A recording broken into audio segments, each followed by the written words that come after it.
everybody. Welcome to today's webinar on buying your first SaaS business. I'm Chris Reedy. I'm Vice President of Acquisitions at SureSwift Capital, where all we do is buy SaaS businesses, and super excited to welcome everyone. I see folks coming in, and excited to talk to Andrew Gazdecki from MicroAcquire. We've been fans of Andrew and what he's doing since I think before anything was public, Andrew. So glad to have the chance to talk to you and answer questions from folks about buying a SaaS business today.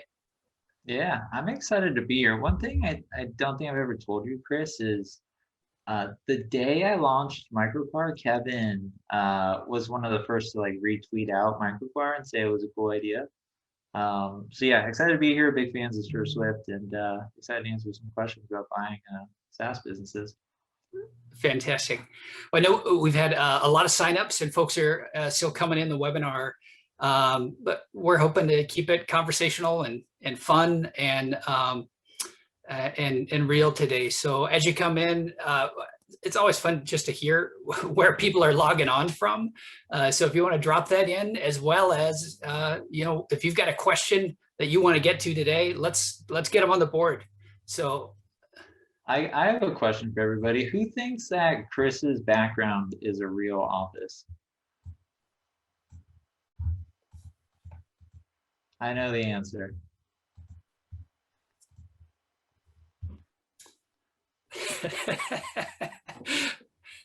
That's too good. If I move around and my ears disappear, then you figure out I'm actually sitting in my basement, COVID style. But your punching bag.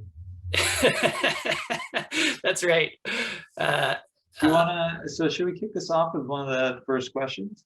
Yeah, let's do it. I see folks coming in. Got people from the UK, Israel, New Jersey, LA, all the way around. So we'll go to the first question, and Selena's dropped a note in the chat to everyone. But Selena Carr Thomas is also helping us out and keeping things moving today, getting to all the questions.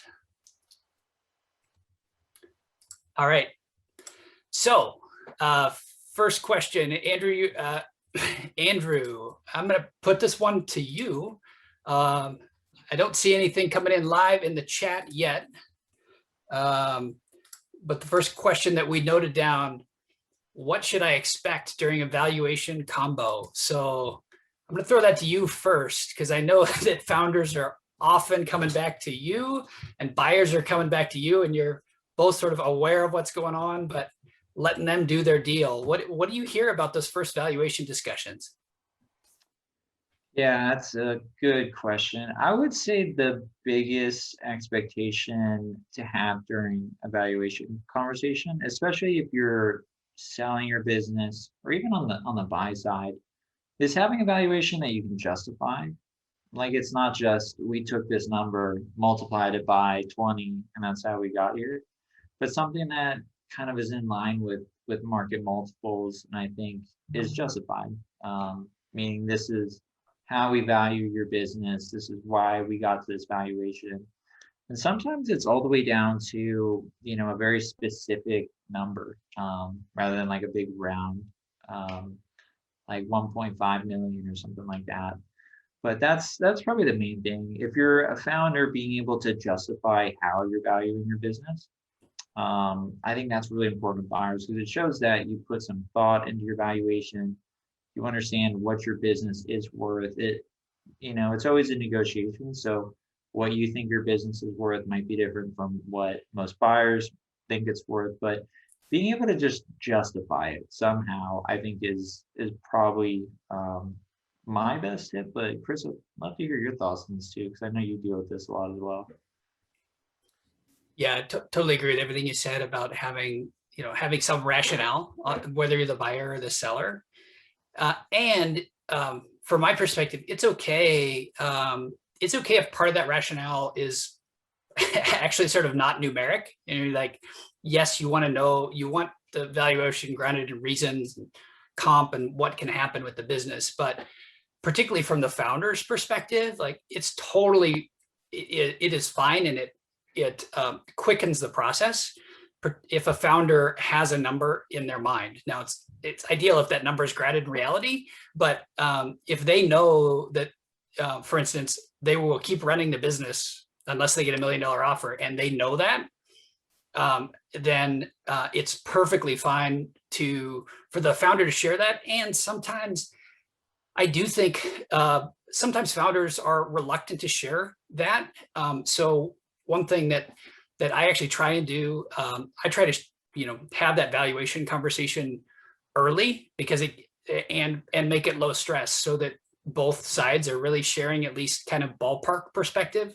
Because if you push it down the road, you can burn time both sides, and so I do think having it fairly early makes sense. But and then very late in the process, we will sometimes, if founders want to, we can share the details of our rationale with them, and we'll be transparent. Yeah, I would agree with that. Like when I sold business apps, I didn't put out the first number. And when they came back with the valuation, it was very like, this is how we got here. It was a multiple with even like decimals in it. So just being able to, as a buyer, like justify that, like this is exactly how we got here, and this is why we think your business is worth that much. And to your point, Chris, it did happen early in the conversation, because that saves a lot of time instead of just going back and forth to see if this makes sense to actually do a transaction, and then get to the end and your expectations on price are just completely off. So I do think having that conversation, even if just kind of ballpark numbers are being discussed, is important, just so you don't get 4 hours into figuring out if this makes sense, and the buyer and the seller are just completely off base. So I think that's great advice.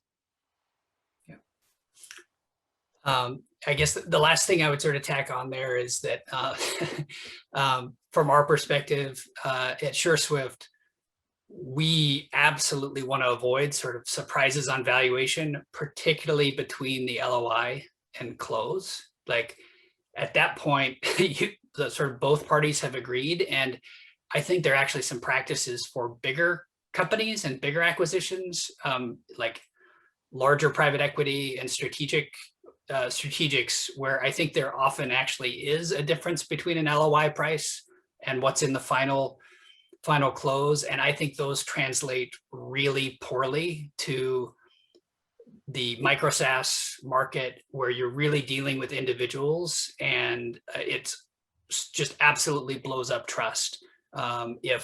If your plan is to change your valuation between LOI and close, I would say revise that plan. Yeah, I would definitely agree with that. And the world of SaaS and startups is really small too. So just bringing some personal experience, again, when I sold business apps, I had reference checked the private equity firm that I'd worked with, and I heard nothing but great things. And I think if you're looking to buy SaaS companies, whether it's even just one or a few, just having a good reputation. And I've bought a few small SaaS applications, ones that if any of you have followed me on Twitter, I just kind of make them for free. But there's some trust in between me and the seller, where they know that when I say something, this is kind of what I'm going to do. So I think that's crucial, and that's also a way to win deals over other buyers as well, by having a reputation of just doing what you say. If this is you put out an LOI at this price, and then you get to the last inning and you find something and you adjust it, that doesn't leave a good taste in a seller's mouth. So definitely, before submitting an LOI, I definitely agree with Chris in terms of getting clear on where you think, and even submitting an LOI with a range. I don't know if you do this, Chris, but my LOI it had a range based on performance over like 3 months or something like that. So even that's okay. But again, yeah, not going back on your word, I think, is crucial. Yeah, very cool. It's an interesting idea. We typically don't use a range like that, but I think on a larger business, or if the timeline to close is longer, I think a range like that could make sense. That's Yeah, great. I totally agree. First, so a question from the group, and as you come in, drop in where you're logging in from. See more than 40 folks have already joined. Where you're logging in from and what questions you have for us today. We're just going to kind of run through them and see where the conversation goes. You want to pick one out, Andrew? There's so many good ones. Can I take this one? Number 6. What can I do to make my offer stand out when a seller is fielding multiple offers? So this is one that I get a lot of questions from buyers, and I'm going to take kind of the easy route on this question, but I think building a relationship with a founder is extremely important when you're buying their business, and understanding that you are doing a transaction, but this business could be, their baby. It could be something they've spent years building. And, not everything is in, the most important thing isn't the price, so to speak. It can be. Money is definitely, like, if you put out an offer that's, way and above the second offer, there's a good chance you can stand out with that. But other things, like you're easy to work with, you have a reputable reputation in the market, you really understand, what does the seller want to get out of this? Do they want, a quick and easy transaction? Do they want an all cash transaction? Do they want to see, their business live on and grow into something bigger so they can look back on it and say, hey, I built that and sold it. Now I'm working on something new. So I think, building that personal relationship with a seller is probably the best way to stand out, because when they're all kind of the same, I'm coming from an entrepreneur's perspective, I want to work with a firm or an individual that I trust and that I feel understands me. We're aligned on, how are we going to close? So just building that relationship, I think, is probably the best way to stand out, at least in my perspective. What do you think, Chris?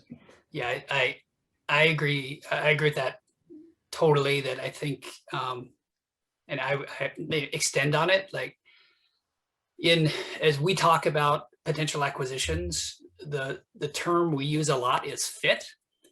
And a lot of that fit is founder fit. And some of that fit is like product fit, and like where the product is and how well we understand it. And we feel that we could, do a solid job in the next stage of the life of that business. So I think, to that extent, from a buyer's perspective, the other thing you can do is, like, be very aware of that fit, and be very aware, like, if it's a stretch and the buyer doesn't, the questions you're asking are not adding credibility, then maybe it's not the best fit. So it's a little bit like a job interview. I always sort of feel like, in that respect, and like the questions you ask about someone's business, it's similar to the questions you ask when you're in an interview process for a job. And if you've really done your homework and it's clear to a founder that you are thinking about a vision for that business, I think it can really help you stand out. A big number helps too, but that credibility and seriousness and belief and fit is important. I agree with that. Yeah. All right, Chris, you're up for a question. All right, I see one coming in from Twitter. So this is from Jace via Twitter. Partners have money to invest. Real estate feels too hot, and they're interested in the margins and growth potential of Micro Sas, but we're finance folks, and we need to partner with engineer. I think Jace is looking for tips. Like, if you're coming into the market as a financial buyer, what tips for a financial buyer to succeed, both in buying and succeeding with that SaaS buy? Andrew, you want to take the first swing? Let me read this one more time. Yes. So the first thing is definitely recognizing that real estate and SaaS are very different, completely different. Obviously, when you're buying a business, there's parallels of what you're going to be looking at, like cash flow and, the stability of the business. But when it comes to SaaS, it's really important to understand that when you buy real estate, it's really hard for real estate to go to zero. Like, you can buy a home, you can buy a property, whatever it may be, multi-unit. I'm not a real estate person, so forgive me if I'm using the wrong terms here, but with SaaS, if you buy a company and you don't know what you're doing, it can go to zero. You can have servers crash, you can have, customer support tickets or bugs that you don't know how to fix. And if you don't have the proper team in place to help with those issues or even be aware of those issues, I think you can be setting yourself up for failure. So, um, if I was in real estate and I'm new to SaaS, I guess my question or my approach would be I would start small. I would start small by just kind of getting, maybe something small just to understand the transition. What typical tools are used for SaaS? What are some of the growth levers to grow these SaaS businesses? Because when you're buying a micro SaaS business like a couple million in revenue, you're really buying it ideally with the goal of growing it most of the time. So you'd want to like kind of go through those motions a little bit. But summary of my answer here would just be really understanding that real estate and SaaS are very different. And if you're not familiar with the downsides of buying SaaS and the mistakes that you make can be detrimental and it can go to zero. Unlike real estate, it's not going to zero. So figuring out, what those are and just having a plan and a team in place, I think that's probably the first thing I do. And start small, not big. Yeah. A couple things to add. I think I totally agree. It is not SaaS is not like real estate, and it's also not like an annuity. Like a good SaaS business, it takes work. Like the recurring revenue seems like it's going to go on forever, but churn can move up fast if you're not responding to tickets or taking care of the product, and you got to be aware of that. However, I would like to use a real estate analogy. I think sort of like buying that first building, so thinking about who else should be in your buying group. To Jace, who asked the question, like I think having a technical person in a buying group, like all going into an LLC, like saying, "Hey, we're gonna do this. Who's gonna be the lead on the technical piece, and how do we find that that technical partner and technical? And I'd say somebody who understands customer support too. I think can be a really powerful model for folks who are just getting in, because there are some great groups out there that bring different skills.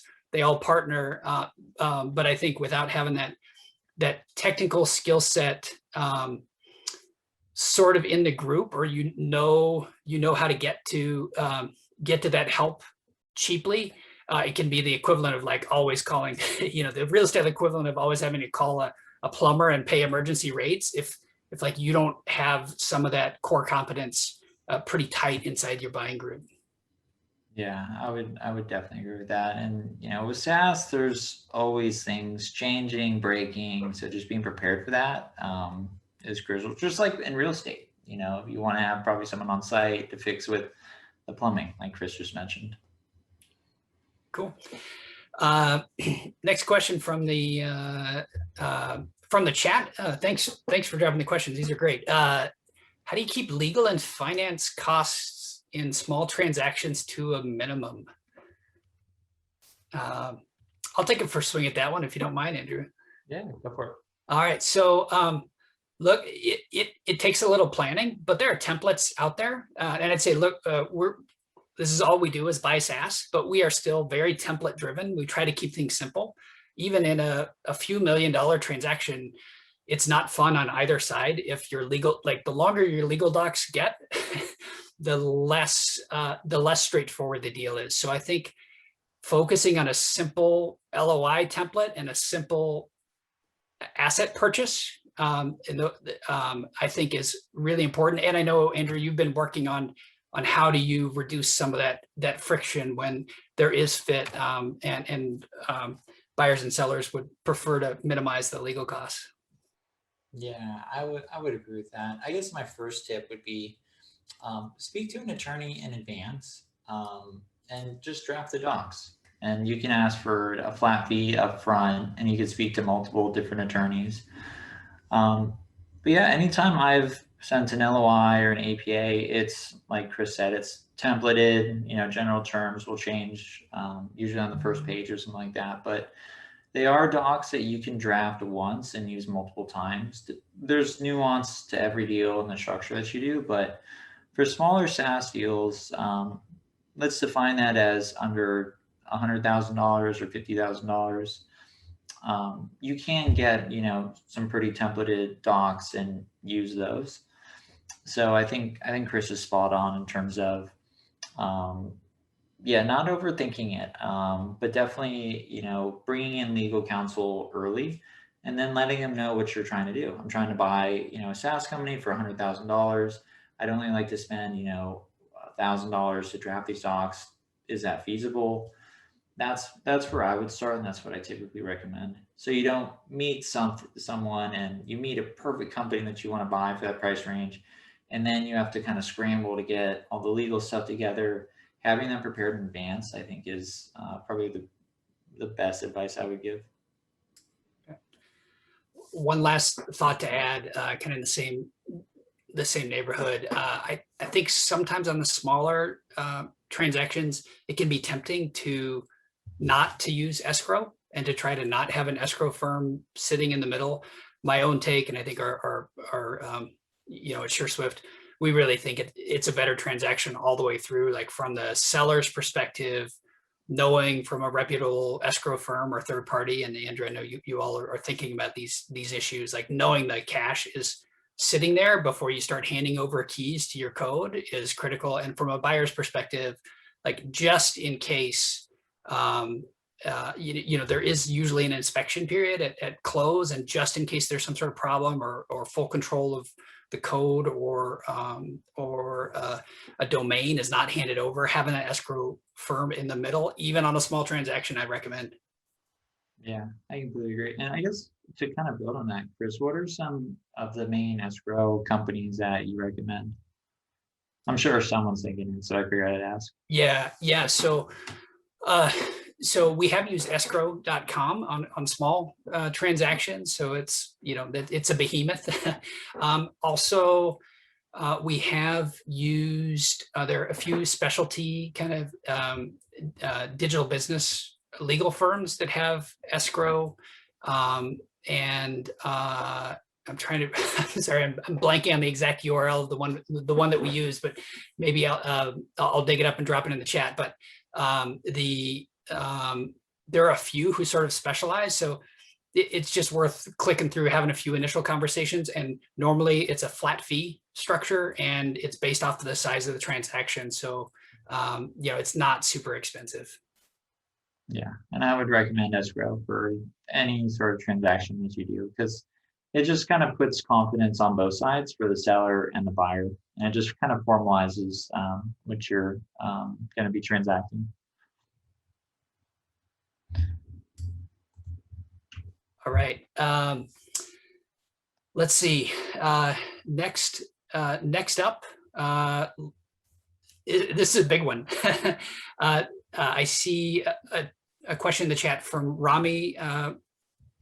What's the expected transitional phase for founders to stay working on the business after sale? So that's it. That's a big and varied answer.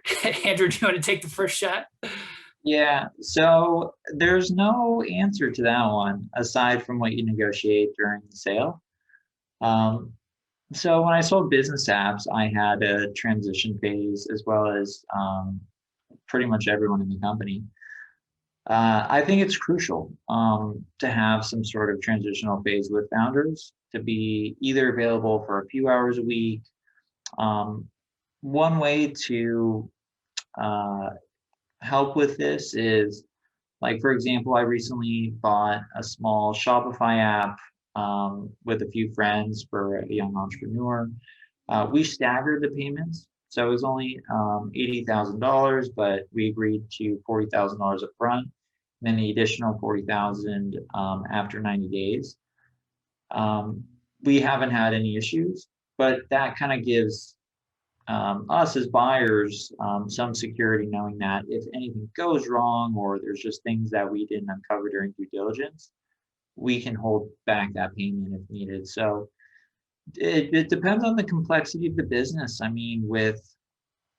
Another example I'll bring up is ChimCharge. It's a simple billing tool that I purchased. It's free, and I want to use it, but I'm still in contact with the founder. He still makes changes all the time. And I think that goes back to building a good relationship and being an enjoyable person to work with.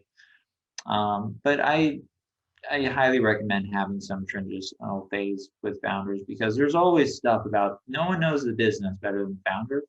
And there's nothing worse than buying a business in the first week. You have some bug and you don't know, no one knows how to fix it. You fix the bug and it breaks 10 other things. I'd love to hear your thoughts on this, Chris, but yeah.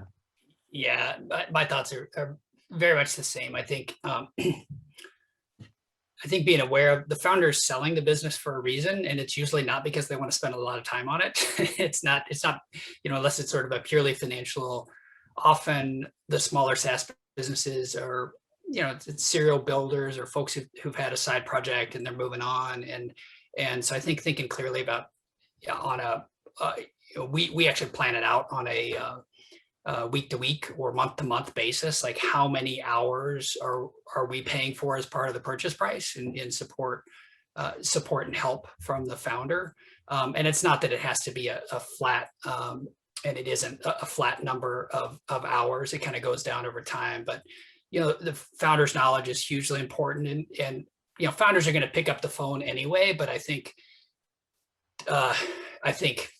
trying to pretend that you're not going to need their help after 2 weeks, unless you're like super technical and you already know the product, and the product is really, really simple, is pretty unlikely. So I think sort of making sure the offer sort of reflects that some help from the founder down the road is important. Yeah, I would definitely agree with that.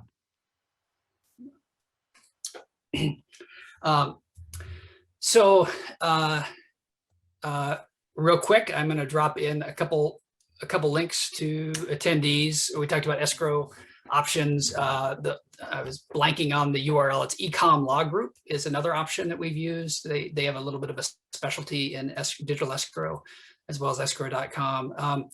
But the questions are still coming in. These are awesome.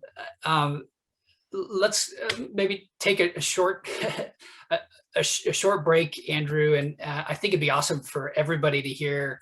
We kind of jumped right into the meat, but it'd be good to hear a little more perspective from both of us, of like, how did we get to this Micro Sas Acquisitions World, and what trends are we seeing?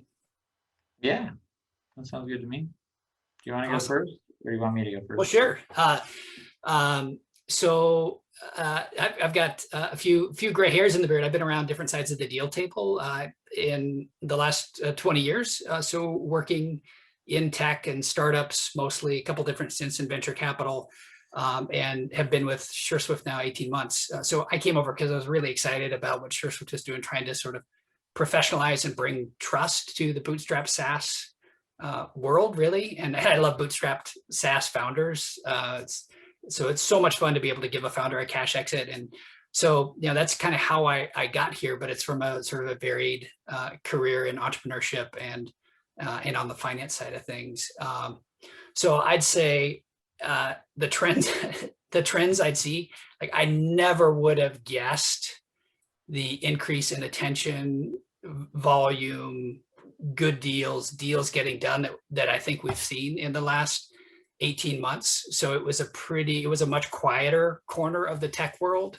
And the thing I'd say I'm most excited about is I think that as much razzle dazzle as the venture world has, and for good reason, there's more than one way to build a good company.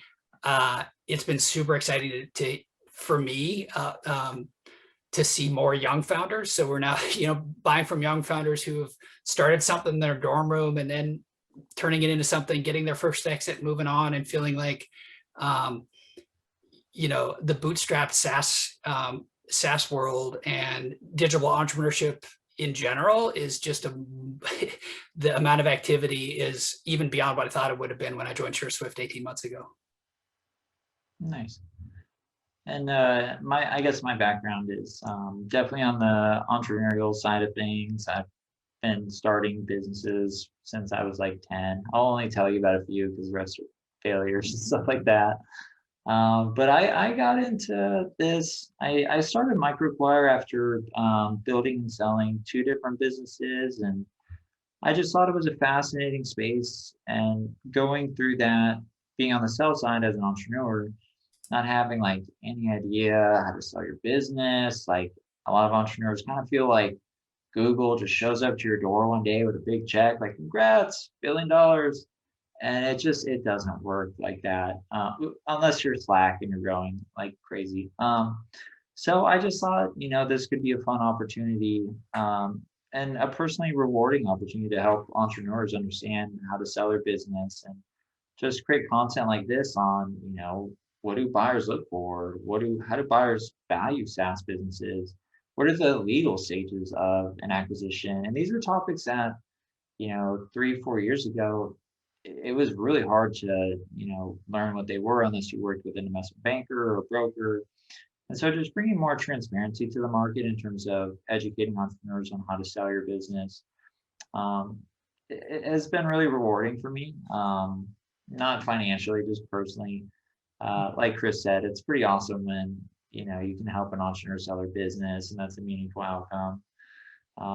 And in terms of MicroAcquire, for those of you that don't know, it's a marketplace where you can sell your SaaS business entirely free. Really just built it because I thought it should exist in the market. It's something I wish I had when I was selling business apps specifically, just because there were so many times when I just wanted to say, like, how do I sell this business? Like, this is such, because startups are so hard. And so I thought, other entrepreneurs could benefit from this. And I love working with entrepreneurs as well. So that's my background. I bring kind of the entrepreneurial viewpoint of selling a business is really weird and really difficult. And, there's many different types of buyers, and just educating the market on, what those buyers look for, how to position your business in the best possible way so you can increase the chances of being acquired. That's how I landed here. Yeah, it's so fun. I love the motivation you've had, Andrew, and SureSwift as a whole was really started because the founders of our company felt like there was a real gap in the market. So unlike in the rest of, sort of traditional bricks and mortar business, there's this huge difference between the durability of and what's possible from like a corner grocery versus a Target or a Walmart. But what's interesting is in the digital world, we actually don't really think that really applies. I mean, some of that, the bigger business is, the more durable it is, but sometimes something starts small as a side project and it might sort of pretty rapidly evolve into something much bigger. And so we, as a firm, we saw that's sort of bringing trust and treating these digital businesses as, a little higher potential and worthy of more transparency and trust was kind of the founding vision. So with that, moved on. I see a couple more questions coming in to the chat. This one's really, really interesting. Something that we talk about a lot. It's what key metrics that you use to evaluate a B2B SaaS business, and how's it different for a B2C business? So that there's a lot in there. I guess I would kick off and say, I'll answer it in sort of B2B SaaS and B2C SaaS, and then sort of treat sort of I think e-commerce is its own thing that I don't feel as qualified to talk about, and maybe Andrew can help out. But in terms of SaaS businesses, B2B, I think you just got to expect, if it's a B2B SaaS business, should have way lower churn than a B2C SaaS business. And you just have to sort of expect that and know as a key metric, if you're looking at a buying opportunity, try to figure out how you can figure out what a standard for that type of business is. So, we've got businesses that are very technical, sell to businesses, and the solutions themselves are pretty technical, and they're super low churn, often under 5%. But, sometimes a B2B business that has a lot of consumer users, yeah, it might have 10 or 15% churn. And so knowing the right comparable is key. Yeah, I would agree with Chris on that. So B2B SaaS definitely has typically much lower churn because you're selling to actual businesses, and hopefully you're solving a a mission critical problem within that business with your solution. So that's probably the first place I would look. And then also just reading for both B2B and B2C, just reading what customers are saying. So with B2C, you can just type in business name reviews and then just see what other customers are saying about the business, how happy are they with the solution. That's kind of an underlying thing you can see in terms of, how healthy is the business? Will these customers stick around? And then also you can find a lot of, small like pieces of feedback on how to improve the business post-acquisition. Candidly, for B2C, I don't have too much experience on the B2C side.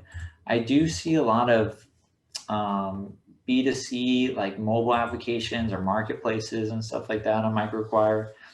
And really, I think the focus with those types of businesses is just the usage of like how many users are there, how many monthly active users, daily active users, and how are they being monetized? Is it a subscription model? Is it a one-time model?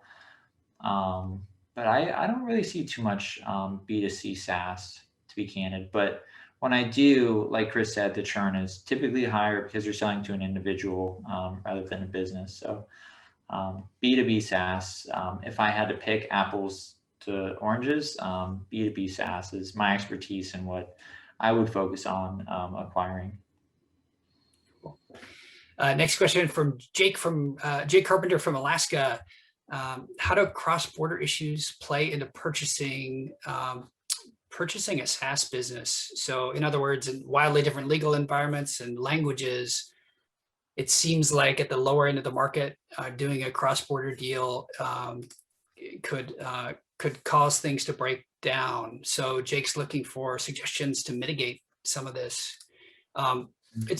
It's a really important question. There are a lot of bootstrap SaaS businesses that are cross-border from almost day one, right? In terms of the team on them. So a lot of the businesses we look at, even the founder, or if it's technical founder, it's not an issue. But if they have any other developers on it, they might be in a different country than the founder, and the support team could be in a third country. So Jake, I think my answer to that is, it's less important on the actual transaction, because that's one of the beauties of an asset purchase agreement, is that you're not buying stock in somebody else's company, so it's pretty easy to sort of figure out how the purchase agreement can buy those assets regardless of where the founder is. If language is an issue, obviously you have to figure out some way through that. But I think having a cross-border team on a really small business can present some issues, frankly. So, I mean, it's something that we've had to continue to sort of think about. How do we innovate and how do we address it? And it can be a challenge if, even if everybody communicates the same way, which people don't across borders, just the time zones can make it more complicated to run a very small business. So we try to do as much as possible asynchronously and sort of intentional about how we communicate if the team is cross-border. But then even getting the money out there can be a little complicated without running afoul of banking rules. So unfortunately, I don't have an easy answer for that. But if the founder has figured out some of those basics, I would say listen to the founder. Like, how did the founder figure out a way to make it work? Yeah, I like that. And just to add a little bit of kind of personal experience, before MicroAcquire, I looked at acquiring a business in the UK.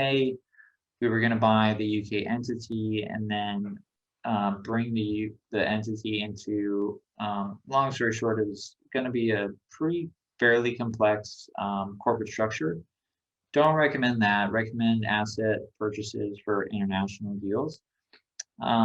And then also making sure that, to Chris's point, you have a good relationship with the team, understanding who's on the team, who's going to remain post-acquisition, depending on if any of them are mission critical. And another suggestion I would have is speaking with an attorney upfront, again, about what you're looking to do. Like, you're looking to buy a company in the UK, and this is the reason why I didn't do the transaction, is because the complexity. They wanted to do a stock sale asset sale only made sense. And so before even getting to like an LOI or anything like that, I, tried to deeply understand how could we make this work. We ultimately decided we couldn't, so we didn't. Besides lawyering up is probably the best suggestion I have to mitigate this, because that's how I probably, if I had acquired this business without speaking with proper legal counsel, I probably would have regretted it. It was a great business, but again, just the structure in which the founder wanted to do it was too expensive, too complicated. So I hope that's helpful. But I agree with Chris on everything he said. Yeah, the international pieces, I think, the other thing to keep in mind is if you own a SaaS business, it's not just US regulation on privacy and security that is relevant. So you might be buying a US SaaS business that has customers in Europe. And so just be aware that, to Andrew's point, you probably will have to talk to a lawyer about a few things. So, but it can be done. We do it all the time. It's just takes a little extra work. I guess the last thing I would say on this, in case any founders are in the group, and to buyers as well, like make sure the founder, you're clear with the founder that if you're going to do an asset purchase, that's the plan all the way along. There are some countries where, because of the taxation, a founder might think they want to sell, but what they actually need is a stock sale to save a ton of money on taxes, and so they are not interested in an asset sale. And so, frankly, there are a lot of first conversations I have with founders in some countries where like, no, sorry, it's not a fit, like because we're not set up to own a stock-based company in every country worldwide. Yeah, one last thing I'll add to that, Chris, and also just to explain the difference between an asset sale and a stock sale. An asset sale is where you're just buying the assets of the business. The stock sale is where you're buying the whole corporate entity. So that's usually the bank account, that's the whatever entity they're registered in whatever country. So that's where it can get really complex, and you're carrying a lot of legal liability when you do that. But the second thing I wanted to add as well when it comes to international deals, and this is just what I've personally been seeing, is there's a lot of good ones. And I think a function of that is it's harder to raise capital in Europe. And so I guess just by, that's the only way to build a software business over in Europe. They have to bootstrap. And so I've been seeing some really, really, really good businesses ran by some really sharp entrepreneurs in other countries. So even though there is a little bit of additional complexity, if you're willing to, work with proper legal counsel and figure out a plan to acquire those businesses, I think there's a lot of opportunity there. Yeah, totally agree. They're great. There are some great businesses for sure. So next question I'd highlight is actually from Viola in Berlin. Says, what do you think about keeping the team when buying a SaaS business? What kind of team members should I keep, and how's that established? What's experience with retention? I'll take a first swing in that. And from our perspective at SureSwift, like, we really want to keep the team, and that's I'd say 100% of the time that's the intention. We do buy from solo founders who are pushing every bit of code and touching the only ones touching customers. We can buy from solo founders, and we do, but that's the intention.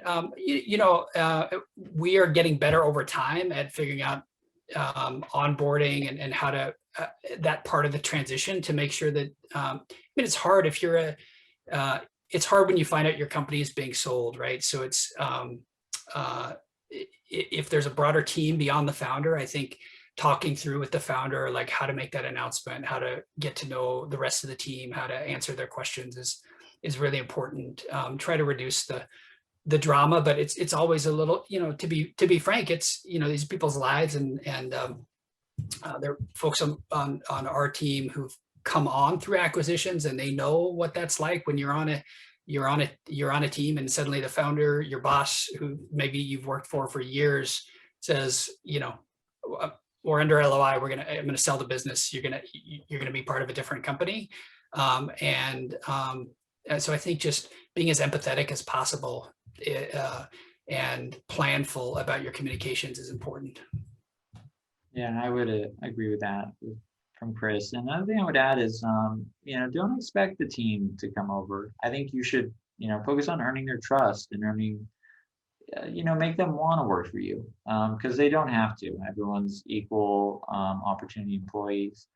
And so it's your job to show them like, hey, this is my plans for the business. Things aren't going to change, or this is like some bigger vision I have for the business. Focus on getting them excited. I think, again, I see a lot of entrepreneurs treating SaaS acquisitions as very transactional. Like, this is the price, team comes and works with me. But there's such a human element, there's so much emotion in all of this, not just for the founder, but for the team as well. So to Chris's point, being empathetic and explaining that, some things will change, some things won't. Some things will get a lot better, and let me explain those to you. So if you really want to keep any team member, I think this applies for just any business, is just being respectful, building a relationship with them, getting them excited and motivated, and kind of showing them that, this is a change in the business, but, these are all the awesome things that are going to come with it. So again, focusing on, building those relationships can really go a long ways with retention. Next one I get to answer in one word, Andrew. Really? Yep. One word. I'll see if you have the same word. This is from Jordan. The depreciation rules are different as well for stock versus asset sales, correct? Yes.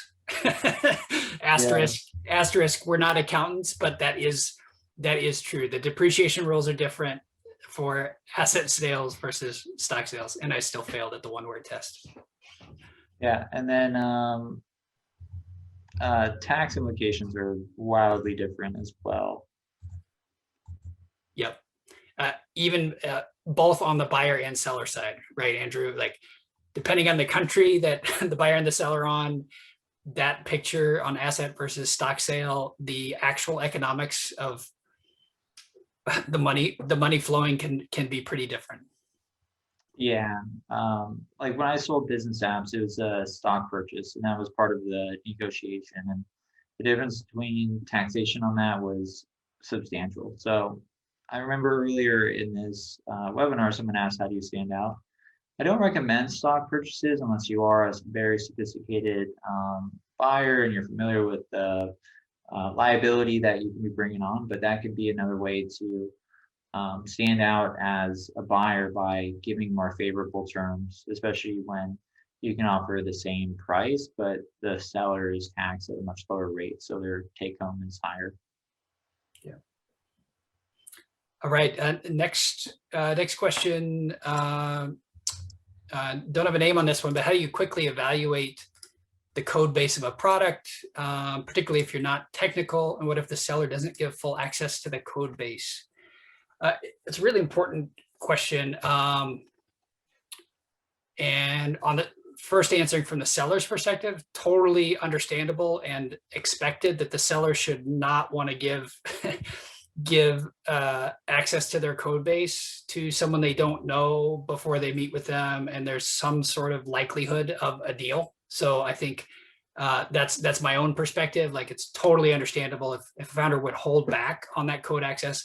All that said, around an LOI, either right before or right after, I totally reasonable to get read-only access to that code base. If you're not technical, I think before even thinking about writing an LOI, you've got to figure out what are the resources in your network, friends, hired or paid. Like, how do you do that code review? Because it is really important. I think you can, there could be a deal can close that would be a bad fit if you're not able to review the code. It's not a good sign for you being able to take care of customers. Yeah, I would agree with that. And one thing I would add too is, as a buyer, use the product. Go through everything, click every button, try to find bugs. That's a way of, testing the product without actually getting access. And then, yeah, it's very uncommon for a seller to just, here's the server keys, go through everything. When I sold business apps, it wasn't until close that we actually gave access to the servers. But we did do side by side, kind of code reviews, or we did high level discussions where we're just kind of sharing videos.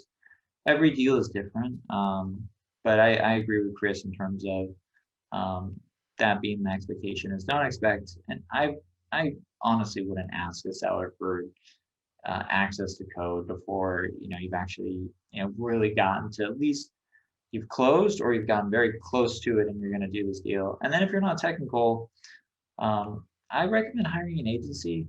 Just let them know what you're doing.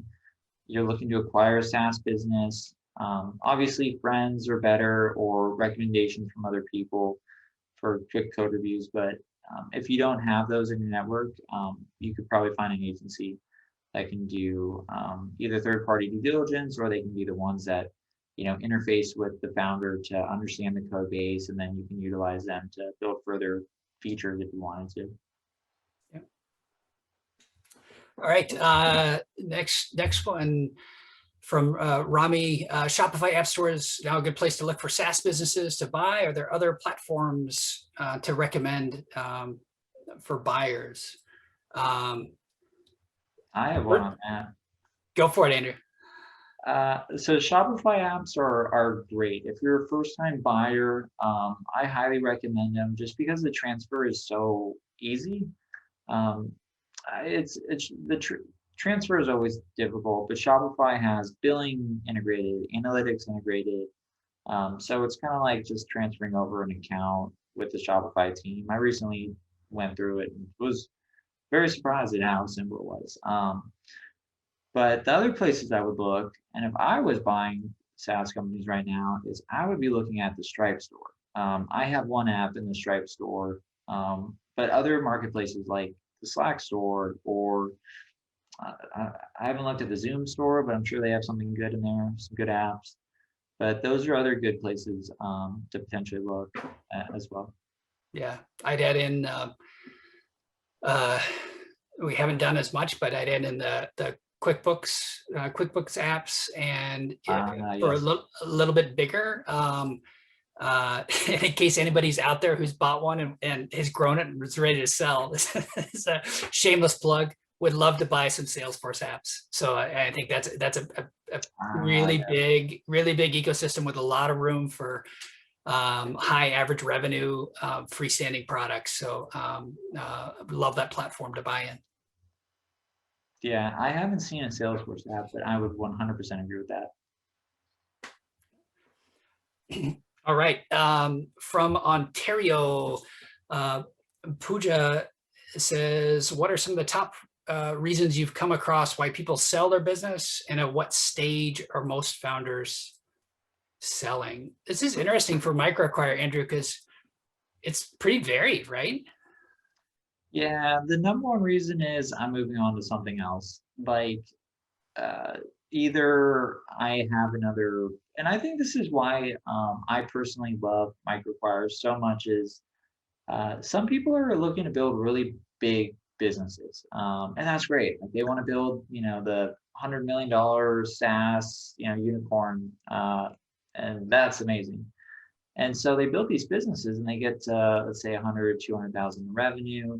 And it's becoming clear it's more of a business, not a startup. A business is something that, is profitable, you focus on cash flow, you're not in this war to take over the market. And so that's the main reason I see is founders create these interesting products, but they're not the next, company to go public or, raise a bunch of venture capital. So they sell those businesses to go focus on something new. That's the number one reason I see is they always have something new they're working on. And then a lot of people just like to build products. Like they just like to kind of do the 0 to 1, and then they sell it, and then they go back to doing what they love, and then they sell it to someone who likes to try to take it from 1 to 2 or whatever. So that's what I see. I haven't seen anything like founder disputes or anything like that. I'm sure I will over time, but that's the main reason is I have some other thing that I'm working on, and this is just taking that time. Yeah. Yeah, I'd agree that, the reasons can be different, but I think I would add in, it's a good question to ask when you're on the buy side, and it's an important question for us because why are you selling? And it actually tells you a fair amount about the business and the stage it might be at. I would agree with that wholeheartedly. Just a candid, why are you looking to sell this business? Can tell you so much about, and it also might help you find red flags too, in case, maybe a large supplier I'm making up reasons, but like an API just broke or there's something.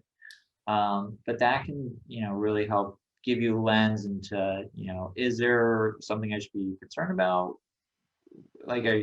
Or would you truly have like a very valid reason and you're just looking to sell this business to someone who can bring some more energy into it? So yeah, that question alone, why are you selling? And really looking for an honest answer can tell you a lot about not just the founder, but also again, the reason why they're selling and if there's any red flags you should maybe dig into. Yeah, awesome. All right, 5-minute warning, 5 minutes left. So I did want to tell everybody that we will share out a recording and keep the conversation going on Twitter. But we'll get to as many in the next 5 minutes as we possibly can. Let's see, next question looks like, can you and how do you estimate steady state customer acquisitions costs if you're buying an early stage SaaS that only has initial traction? That is super hard. And that's where I feel like having seen some other businesses at that stage will help you. If it's your first time of buying that type of business or something at that stage, I think it can be really hard.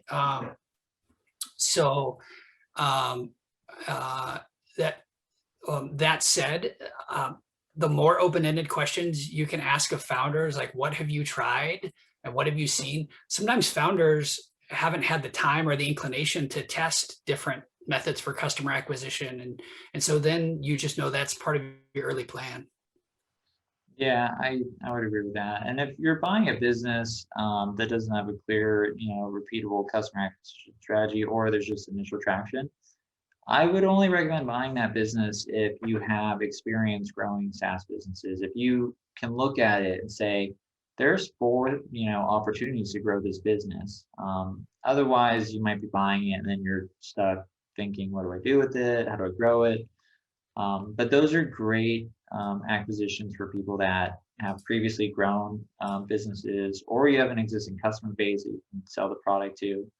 But I think what I'm trying to say is just, if there's not a lot of traction on the business, you want to have an idea or a plan on how you're going to grow that business, because you're not going to see a return on investment from just letting it sit and, just trying to see, profits coming in every single month. Next question. How long do we typically run business as is before we start making changes to grow it? I think our answer at SureSwift is we've gotten faster over time at how quickly we start to do new things, because we're a bigger company and we've gotten smarter with a few bruises and bumps along the way. But overall, we still think the first job is don't screw it up. Like, the founders built something of value. So don't come in like day 2 and start making changes until you're sort of firmly understand how the product works. You can do bug fixes, you can answer tickets, and don't rush things, because ultimately that will slow down future growth. Yeah, I would agree with that too. All right. Buying via an asset purchase agreement. Any options for debt options to aid acquisition? I think there are options, Andrew, but I think you're going to know more about what those are. I don't think asset purchase versus stock, I don't think is that relevant to the debt options. Yeah, I think that question could be reframed as, what sort of financing options are available for SaaS acquisitions. I've been doing a lot of discussions with a lot of different firms in the market. The short answer there is typically you're going to need to look at businesses, at least $1 million and above.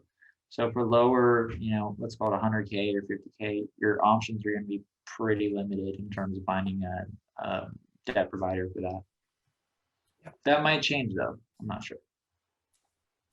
So, well, should we do a couple more, Andrew, and then call it a wrap and keep it going on Twitter? Yeah, let's do it. All right. So next one, I think I saw that from Sam Miles, does tech stack play a large factor in deals? So how important is that in making a company attractive or not?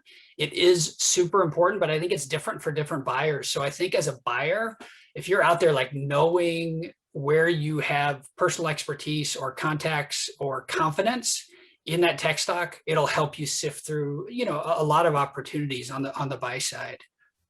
I don't think it's hugely important, the particulars. It's just from the buy side, knowing what you're comfortable with. And if it's an unusual tech stack, it may take you longer to be able to fill the founder seat, but it might still be possible. Yeah, I would agree with that. I hear from a lot of buyers that are looking for, you know, specific applications built on a specific framework because that's what their existing development team is familiar with. So it's going to depend on the buyer. Some buyers, it won't be as much of a sticking point, but for some buyers, they will not buy a certain type of application built on a language that their team isn't familiar with. And for good reason, because they would have to then hire an engineer and they aren't able to utilize the team that they already have. So it just depends, but I wouldn't be concerned that if I build it this way, no one will want to buy it. All right. Well, I think we're at time. Andrew, it's so much fun to get to meet and talk through some of these questions with everybody. I'm sorry I see more questions than we had time for, but we will pick it up on Twitter and keep it going. It's been fun. Yeah, Chris, thanks for having me, and thank you everybody for joining. These are great questions, so if you want to just keep, you know, putting them out on Twitter, we'll be happy to answer them. Awesome. Thanks, everyone. See you.